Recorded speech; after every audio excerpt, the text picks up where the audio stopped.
Hello, hello, hello. Welcome to Fempreneur True Confessions Podcast. Happy Monday. Happy Monday. End of July. And insane right now. and Yeah. and per usual, we're having technical difficulties. So welcome to the day, and we're gonna have a wonderful episode. And so Oh my I'm gosh. Laura. I oh Go ahead. I am in delay. Oh, You're okay. okay. So I'm Laura. I am the owner of an agency, ODAA, which is a nickname for me. And we have virtual assistants and project managers that are here to work with you in your business and really start to build the team that you need so that when you're ready for a full on staff and all that, you've got all the great things in place. So, yeah. Awesome. I love that. And Laura and I do really similar things. I do project and event management, also have a team. Um, and we collaborate and partner and support each other. And that's why we do the podcast is when we first started out, I was a little bit ahead of the curve as far as starting my own business than Laura, but we were working on a project together and realizing, we were facing some of the same challenges, but nobody's really talking about that. Is this happening to you? Are you doing this? How are you doing that? And all of these things. And yet we weren't seeing anybody talking about those challenges, how they're overcoming them, or that they're even having them. All we're seeing is Instagram, you know what I mean? But so what we thought was, well, what if we modeled what it looked like to see what we were looking for, right? Be the good you want to see in the world kind of concept. Collaboration over competition, abundance mindset versus scarcity mindset. And Exactly. getting other women on here to talk about the challenges they faced, how they overcame the challenges, how it changed them and made them better. Because ultimately, that is kind of how it works. What we're on this earth to do. In this podcast, yes, it's about being a female entrepreneur, but it's also about being a human and the spiritual and all the aspects of that human, physical, mental, spiritual, all the things. Yeah. And we've had some fantastic guests. And Yeah. today's no exception. The dog's excited. I always love having, especially when a guest comes back and we get updates and all the exciting things that are going on. So, Yes. and we're changing it up a bit. Angela's gonna do the intro this week. Okay. So, All right. yeah. You got it. So Amy's been with us before. Amy Babish helps people who have tried everything and still feel stuck in their health or their marriage or the impact that they know they're meant to have. She gets to the root working with ancestral patterns, soul level assignments, the body itself, even the home and land that you live on. So for over 20 years, Amy's been guiding visionaries, executives, founders, and high impact leaders to release what was never theirs to carry and live with clarity, connection, and a wider kind of freedom, or a windy kind of freedom. That too. Her expertise is rare and deeply integrative, shifting what once felt immovable. She's also the host of the Soulful Visionary podcast, where she guides guests through live sessions that reveal what's ready to end and what's ready to emerge. Welcome back. Hi, I'm so happy to be here. I love a part two. So Yes. thank you so much for having me again. And I hope that today's conversation is nourishing and inspiring and supports forward movement for your listeners and for you too. Yeah, I did. I admitted before we went live, this is really all about Angelique. This episode is all about Angelique getting a free session with Amy. Not really. So the last time though we talked, it was about mindset. We also talked about your hair. Okay, your gorgeousness of hair. Yes. We talked about internal family systems. We talked about family trauma, Feng Shui. We did touch on that. But okay, so what I really want to hear about is you launched a podcast last October. So I did. I can't believe it's been that long since we've been on. I've been on. So yeah. yes. So I launched a podcast because it's very hard to understand what I do. It's very complex, and I've been doing it for over 20 years. And in a world where many people say, you know, that they're a trauma expert or they're this expert or that expert, it's not that people don't have expertise, but to find someone with my kind of expertise, it's quite hard to find. And so my podcast is me offering complimentary sessions to guests and the different modalities I offer. So it's the Soulful Visionary podcast. It's on all major platforms. And I think we're on episode 41. Awesome. So I don't have a very rigid personality. So it's not that it has to be every week, but it pretty much has been every week. And recently, I'd say like the second half of the episodes have really been about constellation work, because that's where most people really struggle the most, which is with things that are in our blood or soul lineage. And some of those episodes weave in some house therapy. But it's been, I think, very meaningful. I get a lot of good feedback. And I've also gotten a few clients from it, which is part of the intention. Part of the intention is share graciously. Yeah. But it's been wonderful. I have somebody that I use for the SEO part, and then she does the show notes. It's like I approve them, I kind of edit them a bit, but it feels like it's a really important part of my business that I haven't been able to give to community members or prospective clients before this. So I'm like very, very grateful for choosing. Yeah. I love it. I know I tried to book a session, a episode on the podcast, and something our schedules didn't mesh or something. But I just remembered that. I'm like, oh crap, I never rescheduled. Yes, I was like, I was thinking, I wasn't sure if that was going to come up, but you're always welcome to reschedule.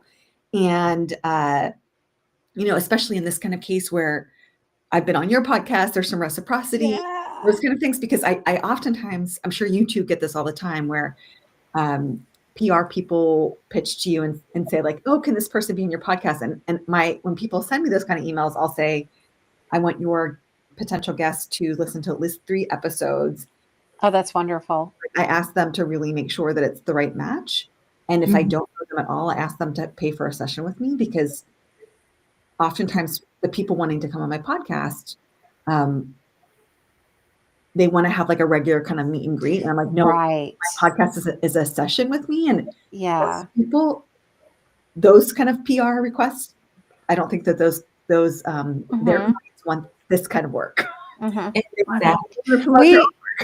We experienced that too. Once we got on the radar for some of these agencies, they started sending us people. And so we were like, well, we want to make sure that they're a good fit. So let's do a meet and greet. Please listen to the podcast. And we send them a form and they fill it out and they say they've listened, and they get it. People are busy. We get it. They get to the meet and greet and they still haven't listened to the podcast. And it's like, well, you kind of need to do that. Make sure that we vibe, right? Because we're not everybody's cup of tea. We know that. So I love that. I love that. And like you, we're not your standard interview style podcast. Like we really want to hear about people's journeys and the vulnerability. That's really important to us, and authenticity. So and with it's again, I think people at times will feel like, oh, they get on a podcast and like you said, there's a certain amount of the back and forth, and it's not about their business. And I think sometimes it gets hard to shut that line off. Like, oh, this is about what she does. She explains that I get to have that. That's an energy exchange, and it's really just a kindness there. And so, I love that you do that. I think we do sometimes, cool. We're always that reminder. Oh my gosh. But we love I think we love sometimes the pre-meetings where it's like I think on some Fridays I'm more out or whatever, and then we have those pre-meetings, and I'm like, oh, they just charge me up. They're always so fun and bubbly, and we get to meet new people in that quick little glimpse. It's a lot of fun. So Yeah, we do 15-minute meet and greets. And Laura and I carve out an hour on Mondays for the podcast and then an hour on Fridays. And those hour on Fridays are either a recorded session or a meet and greet interviews, or we'll co-work on the podcast. So uh, the 15 minutes, sometimes we get a whole hour of those back to back, and they're fun. We get to meet several people. It's actually really wonderful. But they go really quick, right? And there's a lot is crammed into that amount of time. The other thing I wanted to catch up with you about is your collective. And so you had a retreat back in May. You're having one coming up in September. How is it going? You going to do it again? So I had two different things going on simultaneously when we last talked. So I had the Soulful Visionary Collective, which is based out of my home outside of Washington, D.C. And that's an annual program that I run. It's iterated through the, before times, through COVID, through now. So now it is 4 retreats a year, in person, weekend retreats, and virtual groups in between. Mm-hmm. And so we are over the halfway point, and it has been a wild ride, always with me, with clients, because, everything I do is based on intention, and I ask everyone to have a real deep intention setting process before they say yes to something like this. And there's never a coincidence why this group of women, this specific group comes together. And this group has been super incredible. I have some people in the group that have been with me for over a decade. Wow. And they've been doing personal work with me in different ways, like groups or one-to-one. And then I had some people that found me through my podcast who are brand new. Like one person went to middle school with me, and she's like, I don't know if you remember me. That way. And another person listened to me on another podcast, and then she found my podcast through that other podcast. And just incredible synchronicities of this group. So very neat. I'm not sure what will happen with that group next year. I'm always kind of refining and looking at what is going to be of the highest service, what's going to be the best match for where people are, because some people are so down with virtual, but then that makes more accessible for people who only come to DC 4 times a year. So those are the questions I'm journeying with. And also during that time, I was completing my 16-month virtual journey with the equity work that I do, the pro bono work. I had a week-long retreat with a 16-month cohort that's global in South Africa at the end of April. So I couldn't talk about that publicly because of security risks and privacy, but now that it's done, I can say that I did it. Yes. So it was 27 women. Those women I've known for a couple of years and from all over the world. Economists, peace builders, academics, but I do that work completely pro bono. So that was a really big culmination. That's a really big group too. Yeah, a very big group. We met twice a month virtually for 16 months, and we gathered together in South Africa for a week-long, really deep dive into constellation work. And then the last day, we had a 3-hour conversation about Feng Shui. So we cover a lot of ground. Women ages 23 to in their 60s. So like diverse in every single way imaginable, mostly global majority members, some global minority members, but the ripple effect is massive. That's always my intention, is that the ripple effect reaches many, many, many, many different kinds of people in many communities. And yeah. Wonderful. Yeah. That's fantastic. So recently saw something about, it was a little meme quote about, when we give, but we expect return, right? Our intention is to get a return on our investment. That's an investment, right? And so while pro bono work is pro bono, it's like pro bono, like you said, you do want you do have an expectation that it will have this ripple effect, right? And that's the return on your investment. And then versus when you give and you don't expect a return, like you don't, um, that's love. And I thought that was interesting. I'd never thought of it in those terms, in those words. Um, but I was like, yeah, that's kind of like how it is, you know. It's not that you're giving and you're expecting tit for tat. It's not that. It's your intention is that there is an expectation that there is going to be a return on investment, not necessarily that it's going to come back to you, but like you said, the greater good for all. Yeah. Yeah, I really Well, like and that. that work it comes from my bigger kind of foundational part of my work, which is doing reparations work. So that's my global reparations work. Gotcha. So it's like, it's a privilege for me to do that work.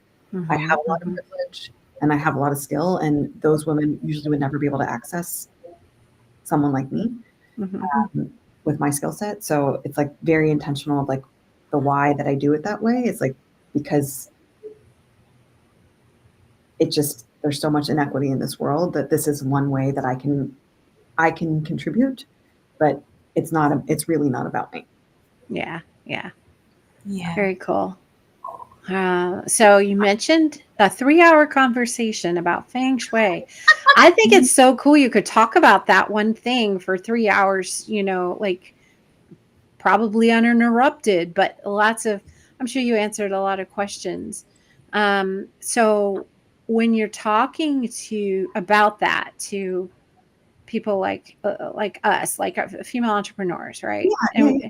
And we're dealing with office space, or we're moving in, like me, I'm moving into a new space that has a lot of history now. It has a great vibe. I love the vibe there. Like I'm not feeling anything icky or anything like that. Um, where do we start?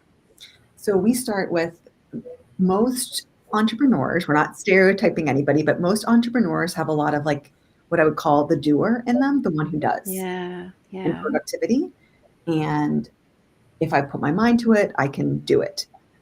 And there is a lot of merit in that. And I'm someone who had a very big doer in me for a long time. And what we know from many different wisdom traditions, including Taoism, and Taoism is the basis of Feng Shui, is that our own like sphere of influence is only one part of the big picture. And so Feng Shui comes from this bigger wisdom tradition, and the basis of how I kind of help people to understand Feng Shui, especially for people who have a lot of doing in them, is it's called the Taoist trilogy. And so the Taoist trilogy explains that it's not a religion, Right. it's a wisdom tradition. It explains that there's basically like 3 equal parts of what impacts our lives.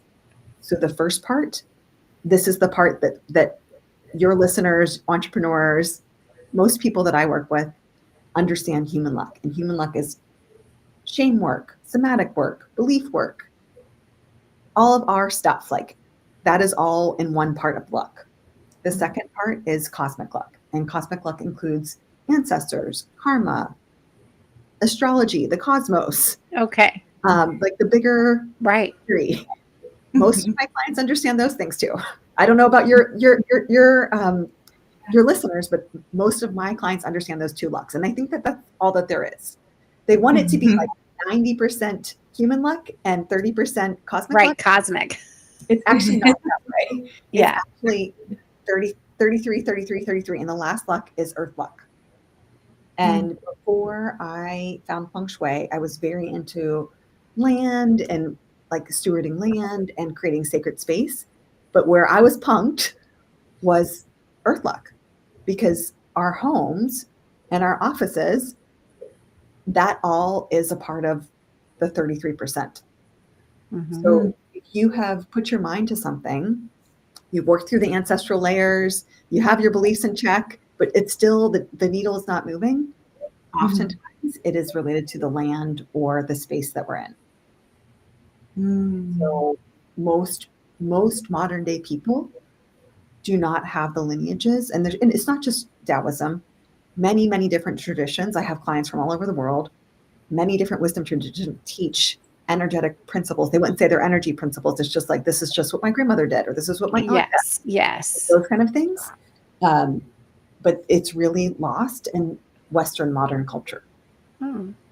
So with Feng Shui, with these other wisdom traditions, it is basically understanding that our spaces, our offices, our homes, the land, it is a place where we really thrive when there's balance, and that there are no perfect offices, there are no perfect homes, there's no perfect land. And when we disregard that we are in relationship with the land, or we are in relationship with our office, or we in relationship with our home, just like when we ignore our bodies and we put McDonald's into it all the time, our body's like, thanks but no thanks, and I'm going to give you indigestion. Thanks but no thanks, I might have a fatty liver. Thanks but no thanks, I might get like really like stagnant blood. So the same thing happens with our homes and our offices when we, especially with real estate, and God bless realtors, but realtors really get a lot of like really amazing deals when they're like, this is the view. You should have your desk facing this beautiful view. That is a massive energy leak. And so beautiful interior designers and beautiful real estate agents oftentimes will have a boon from things that aesthetically is what their client is asking for. But energetically and elementally, we are going against the natural balance of what the house, office, or land is asking for. So we'll start there. Okay. So for someone who is an entrepreneur, no matter if you're using a home office or if you're at a collective workspace, you always want to have your desk in command. And what?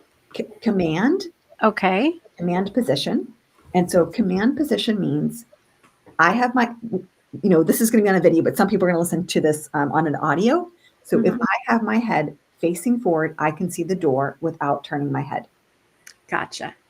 And you don't want your desk to be directly in line with the door because that's too much energy coming directly. But when we have our desk in command, it allows us to see opportunities more quickly. And it also allows us to mitigate challenges more quickly. Most people that I work with, 9 times out of 10, either have their desk facing a window because it's beautiful light. Yes. That kind of person, they struggle with inattention. They might have ADHD, but their energy is going out the window. It's not literally. It's not going towards their business. Yes. Well, because I face the door, but there's a window right here that's always shining, and I do have that. Oh, look. That's where energy goes. The other one, which I don't think you two have, but this is a very common one for other entrepreneurs. They're, because of the space or because they want a certain kind of furniture or whatever the reason is, it is best for them. Oftentimes the window is involved too, but their desk is facing a wall. And so when your desk faces a wall, this is the same thing as like a love relationship. In a love relationship, in a romantic relationship, there's always a honeymoon period. Depending on how much stability and structure somebody has, the honeymoon period can be longer or shorter. The same thing happens with our houses. The same things happen with our offices. So in the beginning, if you're facing a wall, it's no big whoop. You're facing the window, no big whoop. But over time, the energetic pattern, or like the soup we are swimming in, it interfaces more with us and our business. So when you're facing a wall over time, you end up facing a dead end. It's like deals don't fully complete. You have an idea and it doesn't go to fruition the same way. You feel like conversations with clients or money feels like it's just like I get to a certain point and then nothing happens. And a great way to be really curious about this for listeners is if you had a different experience before living in your current space or before having this current office. Like some people, for me in my intro email sequence to my newsletter, I talk about what was happening with my business. Before I see someone who's on the live, they said, "Oh boy, I need to hear this. I am moving furniture around as we speak." Praise be. I'm so glad. Am I allowed to say her name? Okay. Crystal, Yes. I'm so glad that you're hearing this at the right time. So before I moved into my current home, I had a wonderful business. I tripled my business in 1 year. I had a group psychotherapy practice, and I worked through all the money beliefs. I grew up very poor. My mom worked nights. She was a single mom. I was home alone with my brother. I worked through all my money things, or so I thought. Right. So I had a very, very successful business. And then I moved into this house, and this house, just like a relationship, has major lessons to teach me. And I chose this house, just like we choose a partner, for all the gifts and all the challenges. So in this house, I changed my business model, but I also had my desk before I had just kind of found Feng Shui, and I was like, I'm dabbling in it. I was facing a wall in this office. And I kept on facing dead ends upon dead ends. And I was like, I really need to pay more attention to the energetic patterns. And so I moved my desk. I tried it a couple of different places because my desk my office is an octagon, which is very complex, which is telling you what I chose. I chose complexity. Just like we choose complex people in love relationships, like this is a complex house. So my desk is in command, but I have all these other what we call chi challenges. Chi is the word for energy in Taoism. And some people write it as CHI, and some people write it as QI. QI is more congruent, but I have a lot of chi challenges in my physical office, let alone my house. So when we're entrepreneurs, the first step is having your desk in command. And to tell you how many people fight me on this, I can't even tell you two. So what I recommend is that you turn your desk into command for 27 days, because in Taoism, we also use Taoist numerology, and 2 + 7 is 9, and the number 9 is the number of completion and manifestation in Taoism. And so with the ancient technology, after 27 days, for some people it happens on day 28, but depending on how long you've been in that office, like if you've been in your office for 10 years and you've been in challenges for 10 years, I hope that's not you, but that's in your case, it's going to take more than 27 days for the energetic patterns to shift. But if you've been in there, for 6 months, 9 months, and you're ready to really move forward, this will probably shift around day 27 to day 28 to day 49. Okay. So this is my first recommendation. All right. And I'm thinking back, and I'm thinking I haven't had my desk in command position for a very long time. Yeah. Right now I'm in a temporary spot because we're transitioning from one place to another. I'm in command position, so I can see the door, but I'm also facing a wall. So you just moved your eyes. You cannot be in command position if you're facing the wall. Gotcha. So you probably have a little bit of shimmying to do. So I have. And this is temporary. Yes, it is temporary. And then I just moved out of a room that I had my desk facing a wall, but my back to the door. Yes. And before that, it was facing a window. But the door was over to the left here. Before that, it was facing a wall. And so that's the past several years since 2021. Yeah. And what you're talking about is a wonderful way to audit as a business owner, especially people who've been in business a bit longer or they change careers. Always be curious of where was my desk facing when I had a really good flow of business? Yeah. And then it gets into a bigger conversation about your home or the building you're walking into. If you work in a shared space or a temporary space, the bigger structure also plays a big role, and the land plays the biggest role actually in Shui. So some people think that Feng Shui is just moving furniture. Moving furniture can give you a little bit of a quick energy boost. If you feel stuck and your desk has been in command for a while, you can move again 27 things, which is equal to 9. And sometimes it's just picking it up off the floor.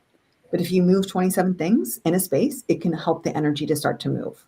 Interesting. I like that. Really. And Yeah. Laura and I work with a coach that also is as a hobby, kind of dabbling in astral cartography.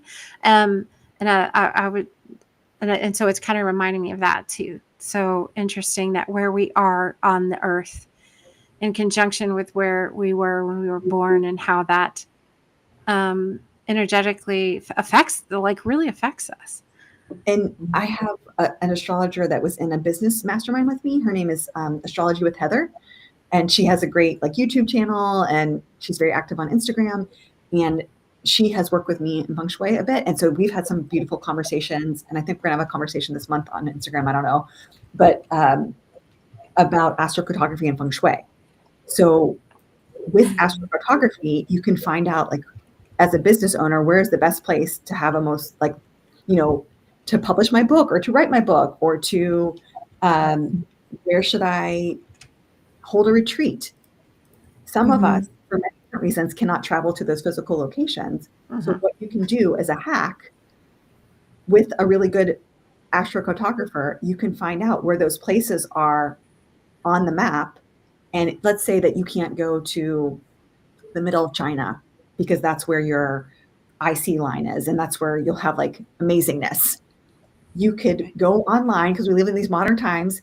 You can like purchase something that's meaningful, that's symbolic. That Feng Shui is a lot about using symbolism. You purchase whatever that is, and then you bring that into your office space, and the energy of that place, astrocartography wise, will then light up your office. Yeah. Oh, Very cool. Okay, so Crystal has another comment. Okay, I'm sold. How do I get on the mailing list? My home, my office are all in the same place. I definitely have to get Amy in my bedroom. Pun intended. That is where. So We love Crystal. Crystal, Yes. your bedroom in your home represents your identity. Interesting. So in your home, if you can't do anything else, if you have like limited energy, limited funds, whatever it is, if you start to work with your bedroom and you put your bed into command, you're telling your house, please make me the priority. Not in a selfish way, not in an entitled way, but from like a really heartfelt place. And I tend to work with a lot of people who overgive, who are people pleasers, who are covering codependence. And so getting your bed in command, massive, massive, massive energy like change. And the other thing that you don't read about, like a lot of people, God bless, want to like use Google or ChatGPT. The things in Taoism and any ancient wisdom tradition, they are passed down by transmission from teacher to student, from practitioner to client. So these things are not in books. They are not, because that's the ask, because they were not about gatekeeping, but about, this is some very powerful technology. And in the wrong hands, it can be used to manipulate things. And so it's very much less about gatekeeping and very much more about like right relationship.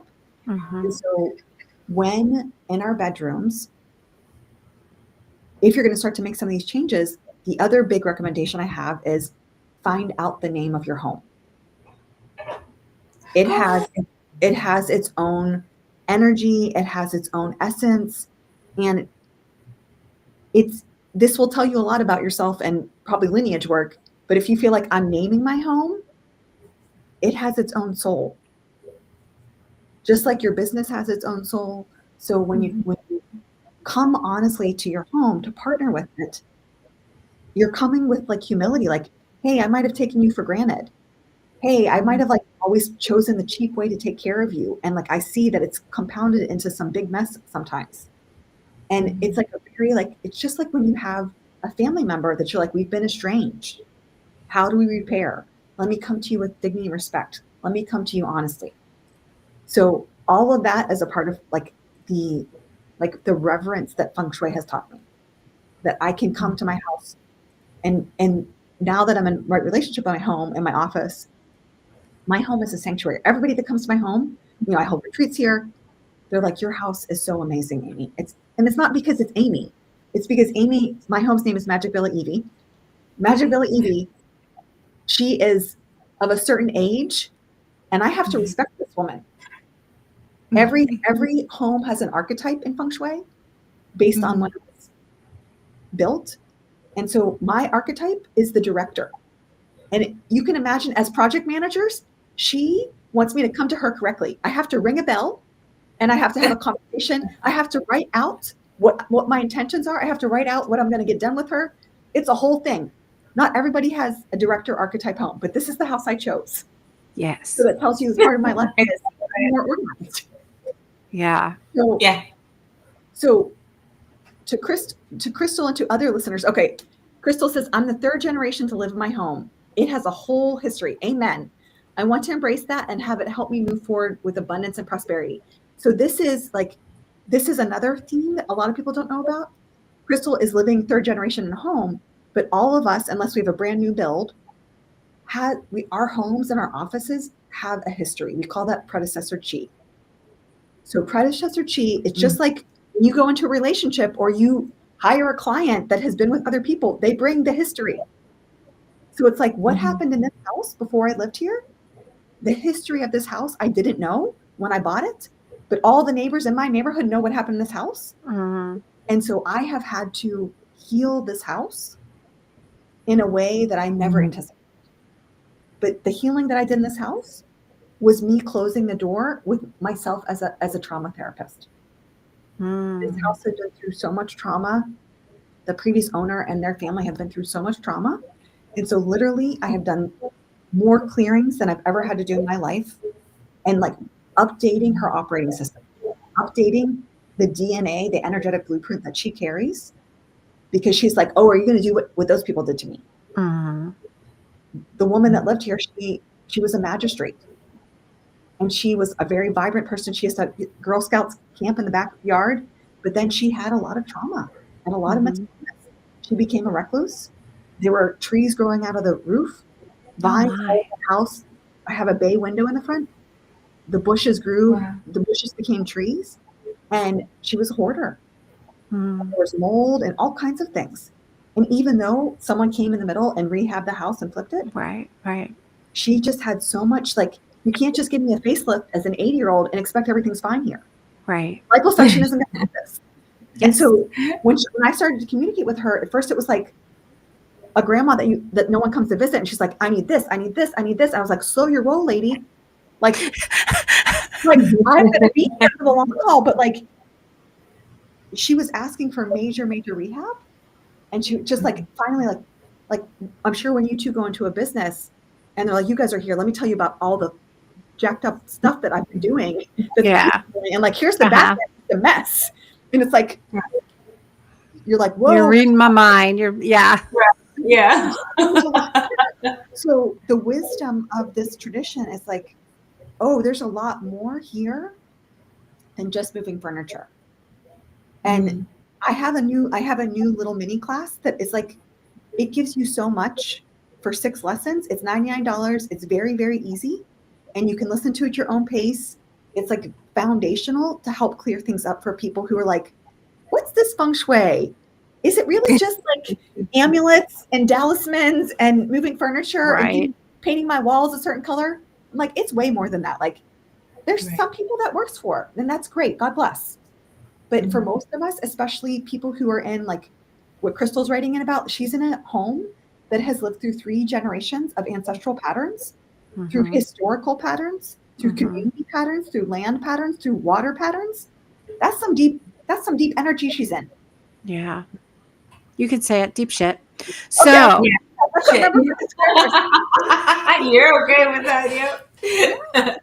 So it's such a blessing to come into. There's a way through this where it's like, it's not just you. It's not your fate. It's not your destiny. Right. You can work through some major things with Shui and your business or your love life or your health. Well, that was one of the questions I had. So I'm moving into this older home, but I'm moving in with someone. Yes. Right. So putting the bed in command position, telling the house like, okay, I want to make me a priority. So then is it us? Yeah. So when you share a bedroom with someone, it's you're making your both selves a priority. Like when I work with a client who's like, oh my goodness, I had no idea you could help me with all these things. Where do we begin? We first start with, what is your intention? And so one of the intentions, because you're moving with a partner, is like, we want to have this wonderful, thriving relationship that we can work through stuff and not repeat old patterns. Right. So that is a priority that you're bringing, like that's an intention you're bringing in. So when you put the bed in command, it's like, we want this to be the focus, one of the main focuses of what we're going to do in this house.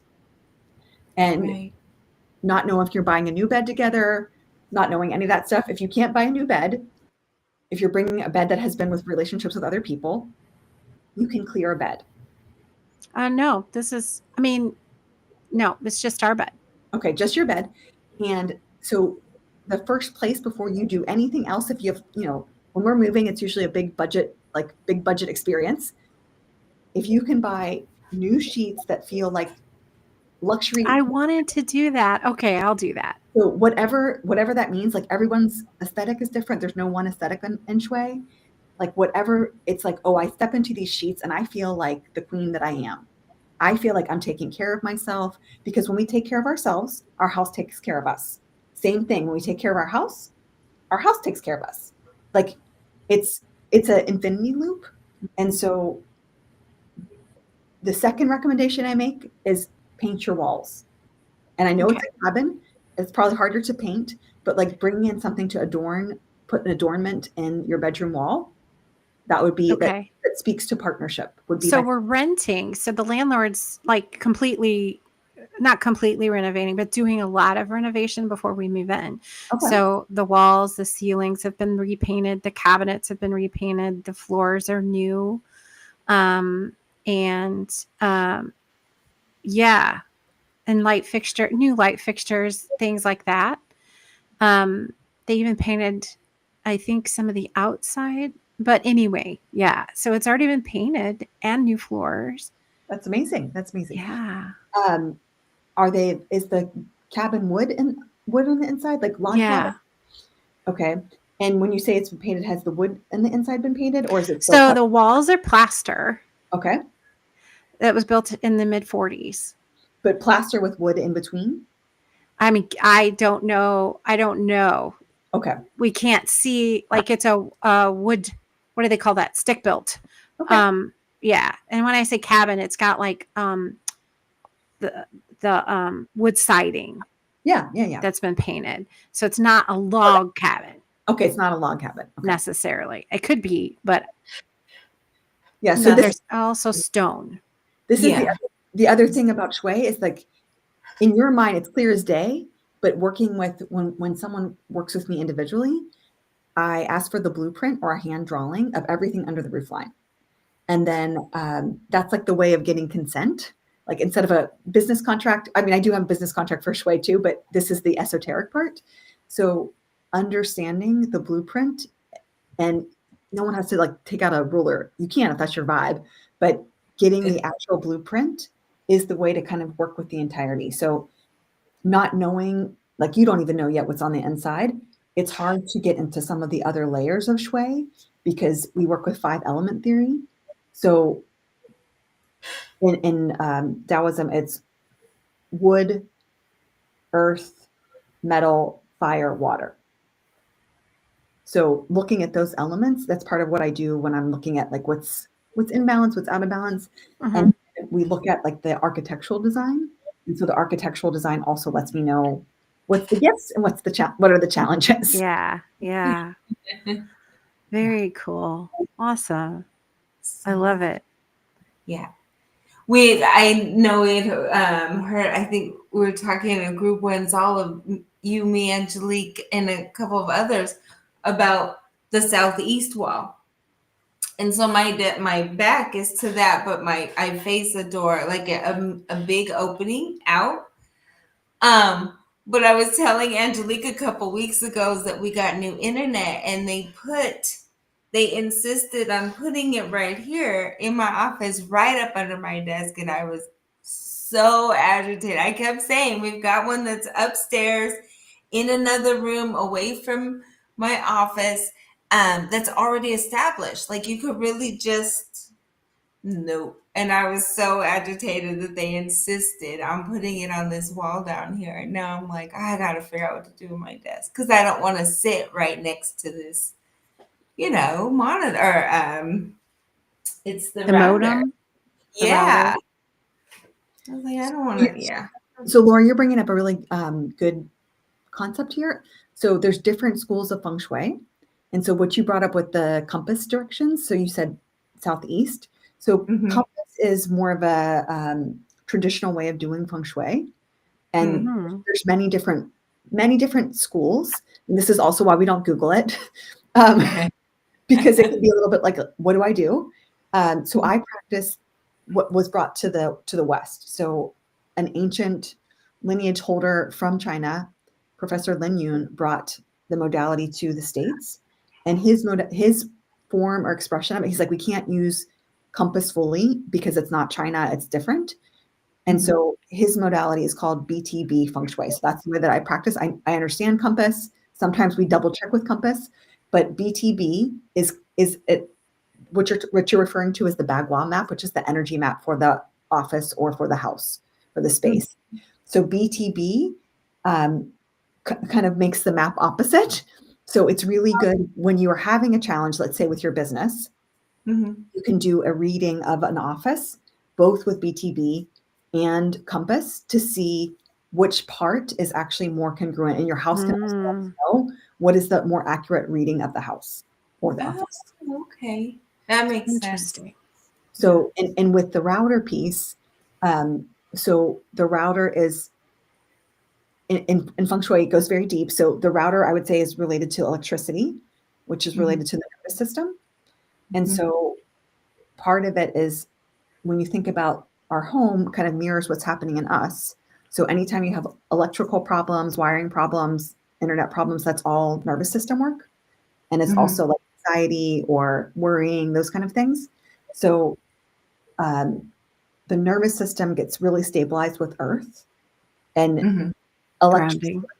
So grounding. So you could put in a stone beside it to help the system ground and for you to ground, to kind of that would be using 5-element theory. Like it's a little bit robust, but you could ask permission from a stone you already have, something that really helps with grounding, or you could ask your land for permission, like ask the stone itself.